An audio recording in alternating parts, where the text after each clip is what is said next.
Bachelors కూడా బ్యాలెన్స్డ్గా చేసుకున్న ఫిష్ ఫ్రై చూసాం కదా.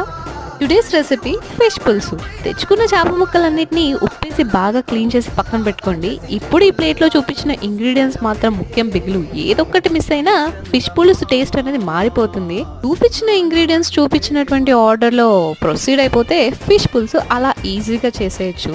ముందుగా ఆనియన్స్ ని బాగా వేయించుకొని అలా బ్రౌన్ కలర్ కనిపిస్తుందా, సో తీసి పక్కన ఉంచుకోండి. దాని తర్వాత కొబ్బరిని ముందే మిక్సీ పట్టుకోండి. అదే అండి ఎండు కొబ్బరి. దాన్ని కూడా అలా కాస్త వేయించుకోవాలి. సో అలా వేయించుకున్నటువంటి ఆనియన్స్ ఇంకా కొబ్బరిని మిక్సీ పట్టాక ఇలా కాస్త తగినంత ఉప్పు, కారం, పులుపుకి సరిపడా చింతపండు యాడ్ చేసుకొని దానికి ఈ ప్రాసెస్ ఫాలో అవుతే గ్రేవీ అయితే రెడీ అయిపోతుంది. ఇంకా ఆ గ్రేవీని కాస్త తాలింపు పెట్టుకొని క్లీన్ చేసిన ఫిష్ పీసెస్ అందులో వేసి కలిపేయడమే. Last but not the least, ధనియాలు, మెంతులు, జీలకర్ర ఈ మూడింటిని మిక్సీ కొట్టి పౌడర్ని అలా యాడ్ చేసుకోండి. ఫిష్ ఫ్రైకి ఇదే హైలైట్ అనమాట. ఏంటి నచ్చింది?